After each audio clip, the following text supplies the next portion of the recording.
Hi hello नमस्ते सत श्री अकाल। केम छो once again welcome back to rankers channel. और बच्चों, व्रज के पेपर सॉल्यूशन का दूसरे पेपर के सॉल्यूशन में आपका तहे दिल से हार्दिक स्वागत है। यहाँ पे हम फिर से ऑब्जेक्टिव यानी कि टोटल 16 क्वेश्चन का सॉल्यूशन बनाएंगे। उसके बाद जो section B, section C, section D में जो स्पेशल सॉल्यूशंस है यानी कि न्यूमेरिकल्स, इक्वेशंस और जो स्पेशल क्वेश्चन है उसका मैं एक कंबाइंड वीडियो बना दूंगा हर एक पेपर का। लेकिन यहाँ पे 5 वीडियो आपको अलग अलग मिलेंगे जिसमें हम हर एक का क्या बनाएंगे, ऑब्जेक्टिव का सॉल्यूशन। चलो आगे बढ़ते हैं। सबसे पहले हमें बोला गया है पेपर 2 का सॉल्यूशन, पेपर 2, जिसमें पहला है what type of change is burning of the candle. यहाँ पे दोनों चेंज बोल सकते हैं, physical and chemical.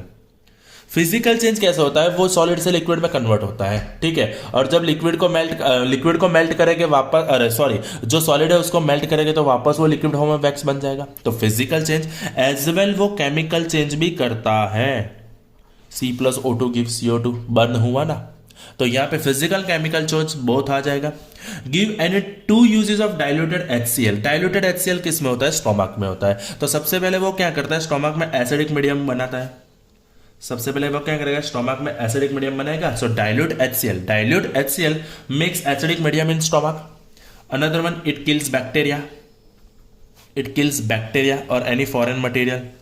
Okay, and third one, वो क्या करता है, जो पेप्सिनोजन होता है हमारा इनएक्टिव, कौन सा सब्सटेंस होता है बेटा, इनएक्टिव। तो जो इनएक्टिव पेप्सिनोजन होता है उसको पेप्सिन में कन्वर्ट करने के लिए इंपॉर्टेंट है। तो ये 3 हो गए हमारा HCl, डाइल्यूटेड HCl के यूज हो गए। चलो तीसरे पे आगे बढ़ते हैं।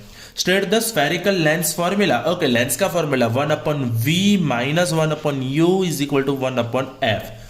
So, relation between object distance, image distance and focal length for the lens is known as lens formula। Lens के लिए तीनों के बीच का जो रिलेशन है उसको हम बोलेंगे लेंस का फॉर्मूला। क्या बोलेंगे बेटा, लेंस का फॉर्मूला। चलो आगे बढ़ते हैं। Where is chlorofluorocarbon used. CFC का मतलब होता है क्लोरोफ्लोरोकार्बन। AC में होता है, रेफ्रिजरेटर में होता है, समझ रहे हो। जो भी चीज ठंडा करता है वो ठंडे करने के लिए हमें इसकी जरूरत तो पड़ती ही है।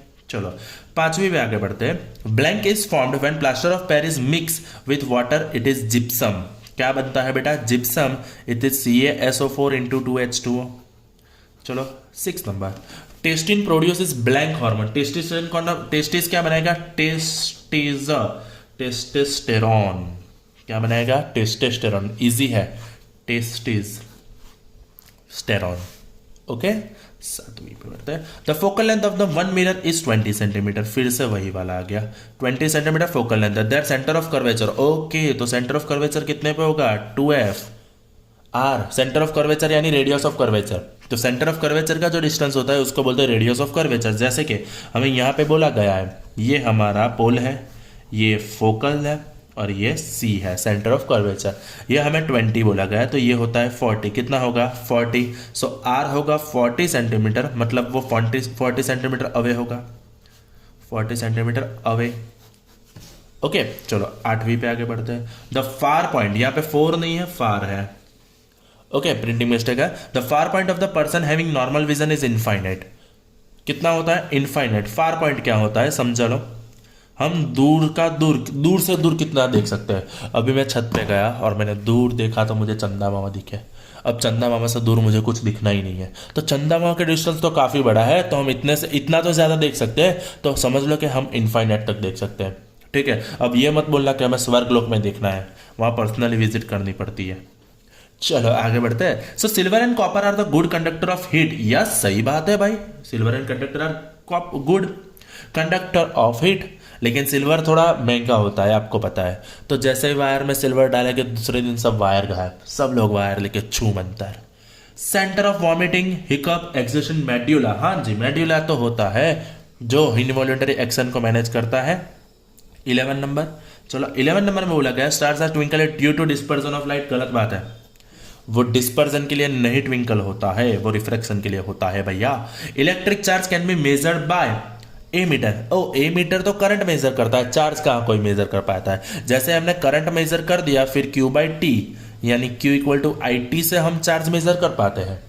लेकिन ये मेजर करता है एमीटर, ये नहीं, यानी चार्ज मेजर नहीं करता है एमीटर। ओ ना ना ना, चलो 13, what happens when dilute hydrochloric acid is added to iron filling? Okay, हमें क्या करना है, आयन फिलिंग के ऊपर HCl डालना है। नॉर्मली समझ लो FeCl2 बन जाएगा, हाइड्रोजन गैस रिलीज हो जाता है। पर यहाँ पे देखो ये क्या है, मेटल प्लस एसिड। जब भी मेटल एसिड के साथ रिएक्ट करता है हाइड्रोजन गैस रिलीज होता है, ये मेटल की प्रॉपर्टी है और ये एसिड की भी प्रॉपर्टी है। सो यहाँ पे हाइड्रोजन गैस वाला ऑप्शन सिर्फ और सिर्फ एक ही है और आयन क्लोराइड, तो ये बन गया हमारा ऑप्शन ए सही। चलो 14 नंबर एमसीक्यू में आ गए।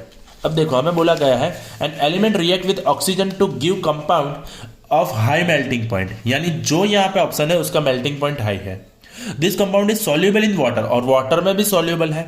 This element is likely calcium, पहला ही ऑप्शन सही है, कैल्शियम। कैल्शियम सॉल्युबल ही है और हाई मेल्टिंग पॉइंट है, क्योंकि कार्बन सॉल्युबल नहीं है। कार्बन यानी ऐसा समझ लो कोल का अगर आप ऐसे समझ लो कि आप इस पाउडर फॉर्म में लाते हो और पानी में डालते हो, क्या सॉल्युबल होता है? नहीं। सिलिकॉन तो सैंड होता है, वो भी सॉल्युबल नहीं है। आयन भी सॉल्युबल नहीं है, तो ऑप्शन एक ही रहता है, ए कैल्शियम। आगे बढ़ते हैं। सो 15 नंबर के क्वेश्चन में क्या बोला गया है, the autotrophic mode of nutrition, the autotrophic mode of nutrition requires carbon dioxide and water, chlorophyll, sunlight, all. Option answer आएगा ऑल ऑफ द अबव। क्या आएगा? All of the above. The human I forms the image of an object at its, कहाँ पे बनाता है भाई? Retina पे। उसका जो पर्दा होता है, जिसको हम पर्दा बोलते हैं, वो होता है रेटिना। वहां पे रेटिना के ऊपर इमेज फॉर्म होती है, जिसको दिमाग समझता है। तो ये बन गया हमारा क्वेश्चन पेपर 2 का सॉल्यूशन। बाकी ये जो इक्वेशन है और ये बाकी की जो चीजें हैं जो मुझे काम की लगेगी आपको समझाने के लिए, जैसे कि ये सम है, तो ये सब चीज अलग वीडियो में आएगा। अभी हम ऑब्जेक्टिव के पेपर नंबर 3 पे आगे बढ़ते हैं। तो ये वीडियो में इतना ही रखता हूँ, विदाई लेता हूँ। Okay, good bye.